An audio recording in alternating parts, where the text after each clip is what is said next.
CS ವಿರುದ್ಧ ಅವಹೇಳನಕಾರಿ ಪದ ಬಳಕೆ ವಿಚಾರಕ್ಕೆ ಸಂಬಂಧಪಟ್ಟಂತೆ ಬಿಜೆಪಿ ಎಂಎಲ್ಸಿ ರವಿಕುಮಾರ್ ವಿರುದ್ಧ ಕಾಂಗ್ರೆಸ್ ಸಿಡಿದೆದ್ದಿದೆ. ಬಿಜೆಪಿ ವಿರುದ್ಧ ಮತ್ತೊಂದು ಹೋರಾಟಕ್ಕೆ ತಯಾರಿ ನಡೀತಾ ಇದೆ ಈಗ ಕಾಂಗ್ರೆಸ್ ಕಡೆಯಿಂದ.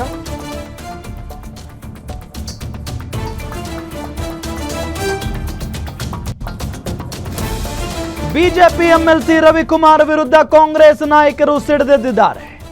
ಬಿಜೆಪಿ ವಿರುದ್ಧ ಮತ್ತೊಂದು ಹೋರಾಟಕ್ಕೆ ತಯಾರಿ ನಡೀತಾ ಇದೆ. ಸಭಾಪತಿ ಹೊರಟ್ಟಿ ಅವರಿಗೆ ರವಿಕುಮಾರ್ ವಿರುದ್ಧ ದೂರನ್ನ ನೀಡಲಾಗಿದೆ.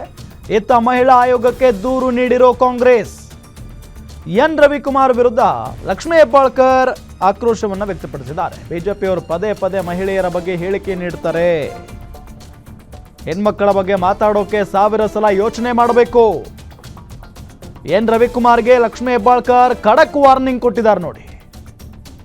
ಸಿಎಸ್ ವಿರುದ್ಧ ಅವಹೇಳನ ಪದ ಬಳಕೆ ವಿಚಾರಕ್ಕೆ ಸಂಬಂಧಪಟ್ಟಂತೆ ಇದನ್ನ ದೊಡ್ಡ ಮಟ್ಟದ ಹೋರಾಟವನ್ನಾಗಿ ಮಾಡೋದಕ್ಕೆ ಮುಂದಾಗಿದ್ದಾರೆ ಈಗ ಕಾಂಗ್ರೆಸ್ನವರು.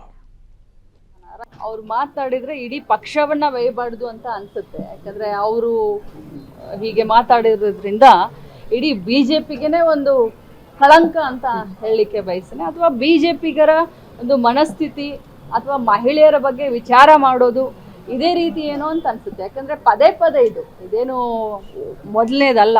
ಅದು ಯಾರ ಬಗ್ಗೆ ಮಾತನಾಡ್ತಾ ಇದ್ದಾರೆ? ಚೀಫ್ ಸೆಕ್ರೆಟರಿ, ಅಡ್ಮಿನಿಸ್ಟ್ರೇಷನ್ ಹೆಡ್ ಅವರು. ಇಡೀ ಕರ್ನಾಟಕ ರಾಜ್ಯಕ್ಕೆ ಶಾಲಿನಿ ರಜನೀಶ್ ಅವರು ಬಹಳಷ್ಟು ಮಹಿಳೆಯರಿಗೆ ರೋಲ್ ಮಾಡೆಲ್ ಆಗಿ ಕೆಲಸ ಮಾಡಿದ್ದಾರೆ. ಅದು ಚೀಫ್ ಸೆಕ್ರೆಟರಿ ಇರಲಿ, ಲಕ್ಷ್ಮೀ ಹೆಬ್ಬಾಳ್ಕರ್ ಇರಲಿ, ಅಥವಾ ಹಾದಿ ಬೀದಿಯಲ್ಲಿ ಹೋಗುವಂಥ ಯಾವುದೇ ಮಹಿಳೆ ಇರಲಿ, ಮಹಿಳೆಯರ ಬಗ್ಗೆ ಮಾತನಾಡಬೇಕಾದ್ರೆ 1000 ಸತಿ ವಿಚಾರ ಮಾಡಬೇಕು. ಅದರಲ್ಲೂ ಈ ರೀತಿ ಮಾತನಾಡ್ತಾರೆ ಅಂತಂದ್ರೆ ಇದನ್ನ ಹಕ್ಕನ್ನು ಕೊಟ್ಟವ್ರು ಯಾರು? ರವಿಕುಮಾರ್ ಅವ್ರಿಗೆ. ಏನು ರವಿಕುಮಾರ್ ಅವ್ರಿಗೆ ಕೇಳಕ್ಕೆ ನಾನು ಬಯಸ್ತೀನಿ, ಏನಪ್ಪ ದೊಡ್ಡ ಕಾಲಜ್ಞಾನಿ, ತತ್ವಜ್ಞಾನಿ, ಸರ್ವಜ್ಞಾನಿ ಆಗಿದಾನ ರವಿಕುಮಾರ್?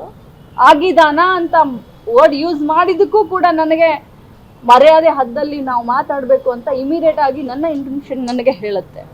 ಇಂಥ ಒಂದು ಸಮಾಜದಲ್ಲಿ ಇದ್ಕೊಂಡು ಬಿಜೆಪಿಯ ಚೀಫ್ ವಿಪ್ ಆಗಿ ಇಂಥ ಚೀಪ್ ಬಿಹೇವ್ ಮಾಡ್ತಾರೆ ಅಂತಂದ್ರೆ ಉಗಿಬೇಕು ಅವ್ರನ್ನ. ಇಡೀ ಮಹಿಳೆಯರು, ಇಡೀ ಕರ್ನಾಟಕ ರಾಜ್ಯದ ಮಹಿಳೆಯರಷ್ಟೇ ಅಲ್ಲ, ಎಲ್ಲ ಮಹಿಳೆಯರು ಅವ್ರು ಎಲ್ಲಿ ಹಾದಿ ಬೀದಿಯಲ್ಲಿ ಸಿಗ್ತಾರೋ ಅಲ್ಲಿ ಅವ್ರನ್ನ ಹಿಡಿದು ಅವ್ರನ್ನ ಕೇಳಬೇಕು ಅಂತ ನಾನು ಆಗ್ರಹಿಸ್ತೀನಿ. ಅವ್ರ